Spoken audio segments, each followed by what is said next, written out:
जरा सोचिए, एक कमर्शियल फ्लाइट जो 239 लोगों को लेकर रास्ते में ही गायब हो जाए, बिना कोई ट्रेस, बिना कोई सिग्नल छोड़े। मतलब 239 लोग जो इस सफर को लेकर एक्साइटेड थे कि वो अपनी मंजिल तक पहुंचेंगे। कोई अपनों से मिलने जा रहा था, कोई बिजनेस मीटिंग करने जा रहा था और किसी की शादी होनी थी, लेकिन इनमें से कोई भी अपनी मंजिल तक पहुंच ही नहीं सका। MH370 की कहानी कुछ ऐसी ही है, जो आज भी दुनिया की एविएशन हिस्ट्री का सबसे बड़ा राज है। 8 मार्च 2014 कुआलालंपुर एयरपोर्ट से एक बोइंग 777 फ्लाइट बीजिंग के लिए रवाना हुई। रूटीन फ्लाइट थी, हर चीज नॉर्मल थी, कोई टेक्निकल इशू नहीं था, कोई इमरजेंसी नहीं थी। प्लेन ने रात 12:40 पर टेक ऑफ किया और कुछ ही देर में 35,000 फुट की हाइट पर पहुंच गया। अब प्लेन का अगला वे पॉइंट था इगारी, साउथ चाइना सी का एक पॉइंट जहां मलेशिया ATC से वियतनाम ATC को कंट्रोल हैंड ओवर होता है। 45 मिनट्स के सफर के बाद 1:15 पर MH370 को वियतनाम ATC से कांटेक्ट करना था, लेकिन ये कांटेक्ट कभी हुआ ही नहीं। प्लेन इगारी पर राइट टर्न लेकर अगले वे पॉइंट बिताड़ की तरफ मूव कर रहा था, मगर उस वक्त कुछ अजीब हुआ। सिर्फ 2 मिनट बाद ये प्लेन रेडार से ही गायब हो गया। सब कुछ रूटीन था, लेकिन अब एक मॉडर्न बोइंग 777 जो 239 पैसेंजर्स को लेकर जा रहा था, हवा में गायब हो गया। जब वियतनाम ATC ने प्लेन से कोई सिग्नल नहीं पाया, उन्होंने मलेशिया से कांटेक्ट किया और पूछा कि प्लेन कहाँ है। तब मलेशिया को पहली बार मालूम हुआ कि उनका तो प्लेन मिसिंग है। हर प्लेन में एक ट्रांसपॉन्डर होता है जो ATC को प्लेन की एग्जैक्ट लोकेशन और स्पीड सेंड करता है, लेकिन MH370 का ट्रांसपॉन्डर बंद हो चुका था। ये तभी होता है जब कोई जानबूझकर या ट्रांसपॉन्डर को ऑफ कर दे या फिर किसी इमरजेंसी में पावर खत्म हो जाए। रेडार ट्रैकिंग खत्म हो चुकी थी और प्लेन एक नो मैन्स लैंड में था, वियतनाम और मलेशिया की एयर स्पेस के दरमियान, जहां किसी ने भी उस वक्त प्लेन को एक्टिवली मॉनिटर ही नहीं किया। जब तक कोई अलार्म बजा, पूरे 18 मिनट्स गुजर चुके थे। ये 18 मिनट्स बहुत क्रिटिकल थे, क्योंकि तब तक प्लेन ने अपना रूट ड्रास्टिकली चेंज कर लिया था। कुछ दिनों बाद एक शॉकिंग डिस्कवरी हुई। मलेशियन मिलिट्री ने बताया कि MH370 ने अपना रूट चेंज करके वेस्ट की तरफ टर्न ले लिया था। ये प्लेन मलेशिया के ऊपर से क्रॉस करता हुआ स्ट्रेट्स ऑफ मेलाक्का की तरफ गया था और फिर सुमात्रा के नॉर्थ में रेडार रेंज से गायब हो गया।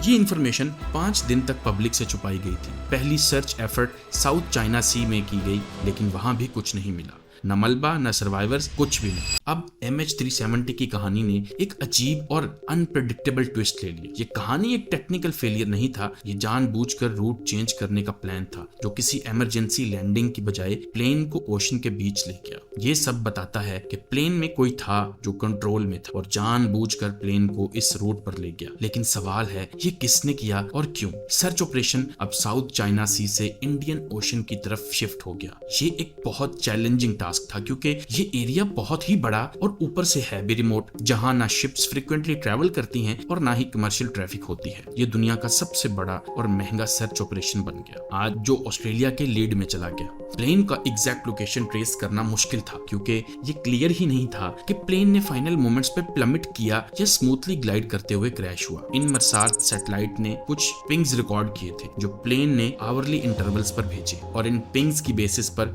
कुछ आर्क्स ड्रॉ किए गए। ये आर्क्स दिखाते हैं कि प्लेन सदर्न इंडियन ओशन के किसी आइसोलेटेड एरिया में क्रैश हुआ होगा। सर्च पार्टीज को 2 दिन लगे वहां पहुंचने में, और तब तक 2 पावरफुल स्टॉर्म्स ने एरिया को हिट कर दिया था, जिसने मलबा ढूंढना और भी मुश्किल बना दिया। जब कोई प्लेन क्रैश करता है तो सरफेस पर मलबे से ही पता चलता है और क्लू मिलता है, लेकिन यहाँ कुछ भी नहीं मिला। सैटेलाइट इमेजेस और सर्वेलेंस कुछ आइडेंटिफाई नहीं कर पाए। अगर हम एयरफोर्स फ्लाइट 447 की एग्जांपल लें, जो 2009 में अटलांटिक ओशन में क्रैश हुआ था, तो उसका पाथ, लोकेशन और कुछ मलबा मिलने के बावजूद सर्च टीम को 2 साल लग गए एग्जैक्ट लोकेशन ढूंढने में। इस वजह से ये अंदाजा लगाना मुश्किल नहीं कि MH370 का ढूंढना उससे भी ज्यादा मुश्किल हो गया, क्योंकि इस बार तो फ्लाइट का एग्जैक्ट रूट भी क्लियर नहीं था। लोकेटर बीकन्स जो ब्लैक बॉक्सेस पर लगाए गए थे, उनकी बैटरी सिर्फ 30 दिन चलती है और 1 महीने के बाद ये सिग्नल्स भी चुप हो गए। ऑस्ट्रेलिया ने अपने अंडर वाटर माइक्रोफोन्स जो अर्थक्वेक और वाइल्ड लाइफ को मॉनिटर करते हैं, उनके जरिए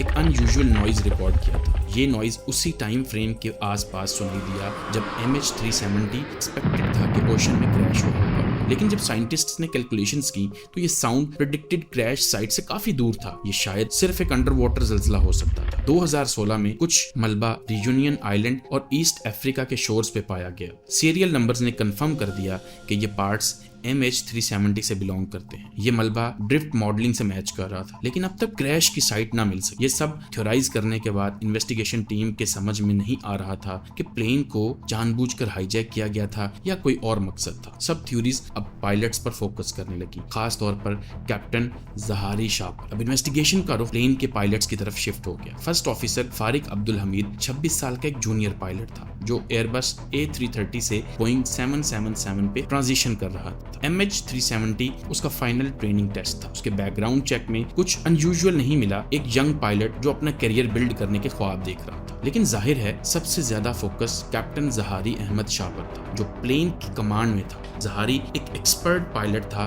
52 साल की उम्र में उसके पास 22 साल का फ्लाइंग एक्सपीरियंस था और वो एक टाइप रेटिंग इंस्ट्रक्टर भी था। ज़हारी के घर से इन्वेस्टिगेटर्स को एक फ्लाइट सिमुलेटर मिला जिसमें एक खास सेव्ड फ्लाइट मिशन ने सबका ध्यान खींच लिया। इस सिमुलेशन में दिखाई गई फ्लाइट पाथ MH370 के रूट से बहुत मिलती थी। सबसे अजीब बात ये थी कि ये सिमुलेशन 2 फरवरी को किया गया था और 4 फरवरी को ज़हारी ने असली फ्लाइट MH150 पर यह मिशन कुआलालंपुर से जेद्दा के लिए फ्लाई किया। ये भी अंदाजा लगाया गया कि शायद MH150 हाईजैक का प्राइमरी टारगेट था, लेकिन उस फ्लाइट पर 2 फ्लाइट क्रूज मौजूद थे जो किसी भी डायवर्जन को मुश्किल बना सकते थे। कुछ लोगों का कहना था कि शायद ज़हारी ने MH370 को जानबूझकर क्रैश किया एक पॉलिटिकल प्रोटेस्ट के लिए। वो ओपोजिशन लीडर अनवर इब्राहिम का सपोर्टर और डिस्टेंट रिलेटिव भी था और दूर का रिश्तेदार भी था। इब्राहिम को 7 मार्च 2014 को जेल में डाला गया, सिर्फ कुछ घंटों पहले जब ज़हारी ने MH370 फ्लाई की। ये कॉन्स्पिरेसी थियरिस्ट्स का मानना था कि हो सकता है ये जानबूझकर किया गया हो, लेकिन कोई कंक्लूसिव एविडेंस नहीं मिला जो इस थ्योरी को प्रूव कर सके। अगर ज़हारी सच में हाईजैकर था तो उसका पहला स्टेप कॉकपिट को कंट्रोल में लेना था। ये अंदाजा लगाया जाता है कि उसने फर्स्ट ऑफिसर फारिक को किसी छोटी सी एक्सक्यूज के साथ कॉकपिट से बाहर भेजा, जैसे कॉफी मंगवाना या कैबिन क्रू को मैसेज भेजना। जब फारिक कॉकपिट से गया, ज़हारी ने कॉकपिट लॉक कर दिया और अब वो प्लेन पर पूरी तरह कंट्रोल में था। ऐसी ही स्ट्रेटजी जर्मन विंग्स फ्लाइट 9525 के साथ भी हुई थी, जिसमें को पायलट ने कैप्टन के कॉकपिट से निकलते ही प्लेन को क्रैश कर दिया। इस तरह के सिनेरियोज के बाद एयरलाइंस ने एक न्यू रूल इंट्रोड्यूस किया कि हर वक्त कॉकपिट में कम से कम 2 लोग होने चाहिए। अगर एक पायलट कॉकपिट से निकलता तो कैबिन क्रू मेंबर को उसकी जगह लेना पड़ता। अगर ये रूल MH370 के वक्त होता तो शायद हाईजैक अटेम्प्ट्स पॉसिबल ही नहीं होती। जब ज़हारी ने प्लेन को नो मेंस लैंड में ले जाकर ट्रांसपॉन्डर ऑफ किया, तब से प्लेन रेडार से गायब हो गया। उसने पावर जनरेटर्स और बैकअप जनरेटर्स को बंद करके सैटकॉम यूनिट भी डीएक्टिवेट कर दिया था, जिससे मलेशियन एयरलाइंस को कोई सस्पिशियस सिग्नल ही नहीं गया। प्लेन मैनुअली फ्लाई हो रहा था और मलाय पेनिनसुला के ऊपर से क्रॉस करते वक्त कुछ माइनर डेविएशंस फ्लाइट पाथ में दिखाई गई,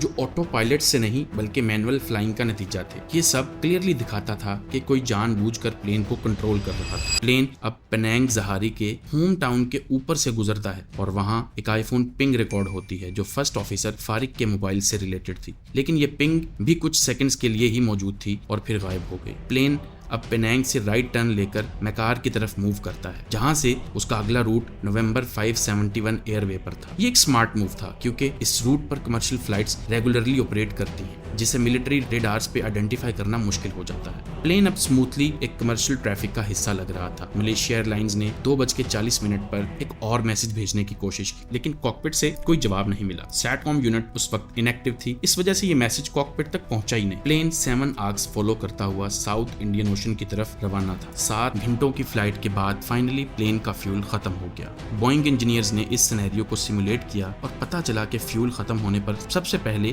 प्लेन का राइट इंजन फ्लेम आउट करता है, जिसके बाद ऑटो पायलट प्लेन को बैलेंस में रखने के लिए एक शार्प लेफ्ट टर्न करता है। कुछ ही मिनट्स में लेफ्ट इंजन भी शट डाउन हो जाता है और प्लेन इमरजेंसी पावर के लिए APU एक्टिवेट करता है। जब APU एक्टिव होती है तभी सैटकॉम यूनिट अपने आप रीबूट होती है और सैटेलाइट को एक फाइनल लॉग ऑन मैसेज भेजती है। ये फाइनल लॉग ऑन मैसेज उसी वक्त रिसीव होता है जब प्लेन 7th आर्क के ऊपर होता है। ये आर्क दिखाता है कि प्लेन सदर्न इंडियन ओशन में अपनी फाइनल डेस्टिनेशन तक पहुंच गया था। अगर कॉकपिट में कोई इंसान कंट्रोल में था तो प्लेन स्मूथ ग्लाइड करते हुए ओशन में शैलो एंगल पर क्रैश हुआ होगा, और अगर ऑटो पायलट ने कंट्रोल लूज कर दिया था तो ये प्लेन सीधा समंदर में प्लमेट कर गया होगा। बोइंग के सिमुलेशंस दिखाते हैं कि प्लेन का लाइकली क्रैश 29 मील रेडियस में होना चाहिए था, मगर सालों की सर्च के बावजूद उस एग्जैक्ट लोकेशन पर ना तो मलबा मिला और ना ही कोई सॉलिड क्लू। ये दुनिया का सबसे लंबा और मिस्टीरियस सर्च ऑपरेशन बन गया, जिसमें गवर्नमेंटल और प्राइवेट सर्च पार्टीज ने हर एफर्ट डाल दी। MH370 का गायब होना अब तक एविएशन हिस्ट्री का सबसे बड़ा अनसॉल्व्ड मिस्ट्री है और इसका जवाब अब सिर्फ वक्त और रिसोर्सेज से ही मिल सकता है। 2016 में कुछ मलबा